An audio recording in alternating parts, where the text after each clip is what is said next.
Hello, scholars. I'm glad you're back to learn more again. Let's jump right in.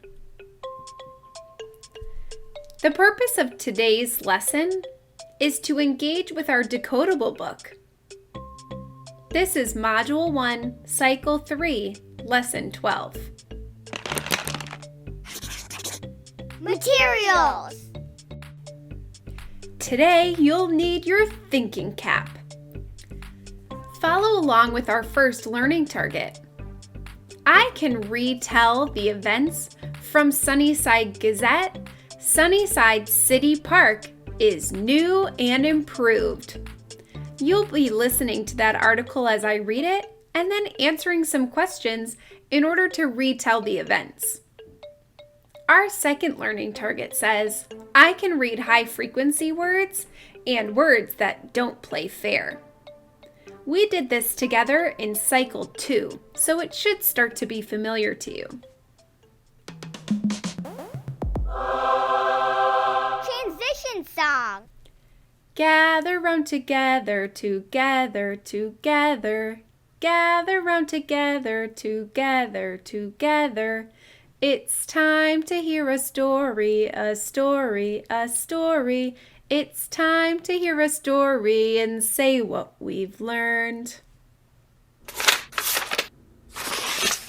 Read aloud. Today's edition of the Sunnyside Gazette is called Sunnyside City Park is New and Improved by Sasha Scribbles. Listen carefully as I read so you're able to answer questions afterwards. Sunnyside City Park is new and improved.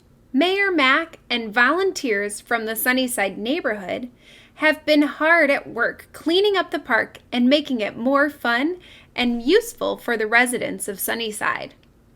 The most recent work has been done on Eagle Pond and the surrounding creeks and streams. Volunteers have worked to clean up the area. Trash has been removed from the grounds, and stepping stones have been added to the paths leading to the pond. New trash cans and recycling bins have been added throughout the park. The pond has been stocked full of fish, mostly catfish. Park visitors may bring their own fishing pole and bait and catch up to 5 fish in a day. Fish must be released back into the pond or stream. Plans for future improvements include new playground equipment and new picnic benches. Now that we've listened to that edition of the Sunnyside Gazette, I have a few questions for you. What did Mayor Mack and the volunteers do in Sunnyside Park?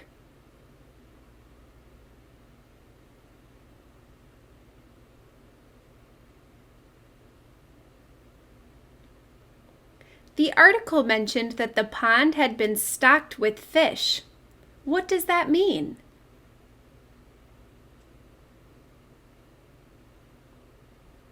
My last question is, what does the word improve mean?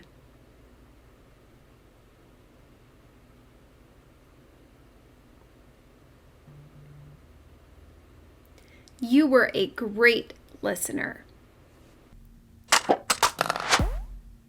Word work. We've seen this snap and trap chart before. Some words will appear on the screen. They will all be high-frequency words, but some of them won't play fair, meaning they might not use the spelling patterns that would match the sounds that the word is making. We'll look closely at each one to decide if it's a snap, meaning we can easily decode it, or if it might be a trap, meaning it has something that doesn't match. Let's take a look at the first word. It says R. I'm noticing when I say that word, I don't really hear those vowel sounds in the beginning. That bossy R is almost taking over the word, which makes it very hard to spell. That seems like a trap word. Let's move it into our chart.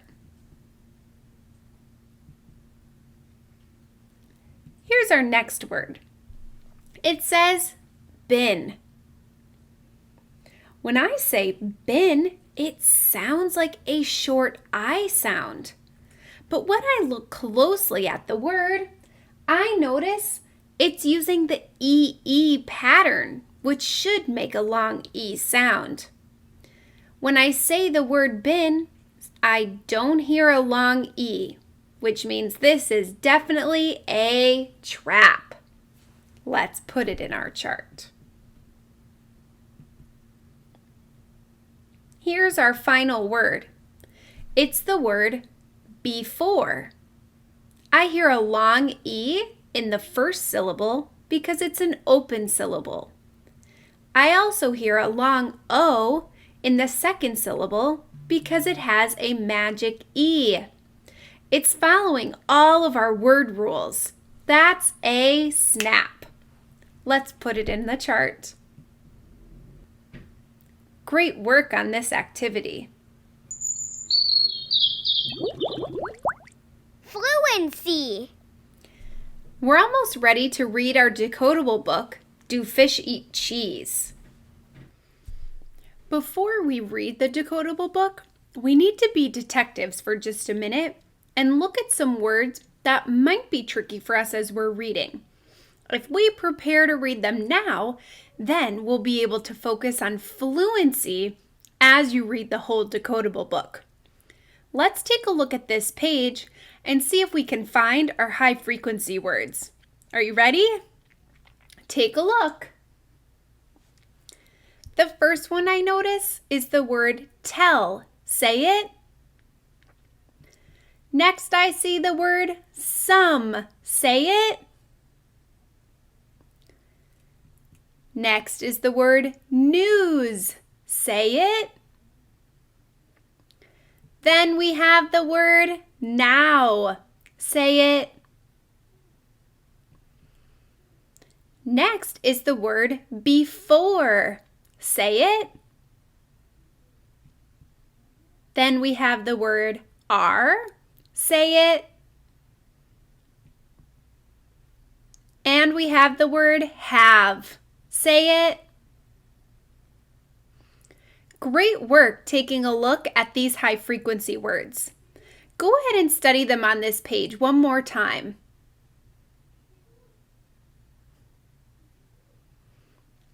Now that you know what they look like, you'll be able to read them while also reading fluently. You're ready to read the whole decodable book. Go ahead and do that after we close out this lesson. Closing reflection. How did you take responsibility for your learning today?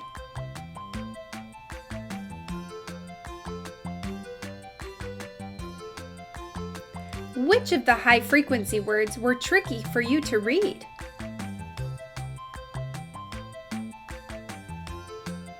You did a great job reading today. I know you'll do a great job reading your decodable book too.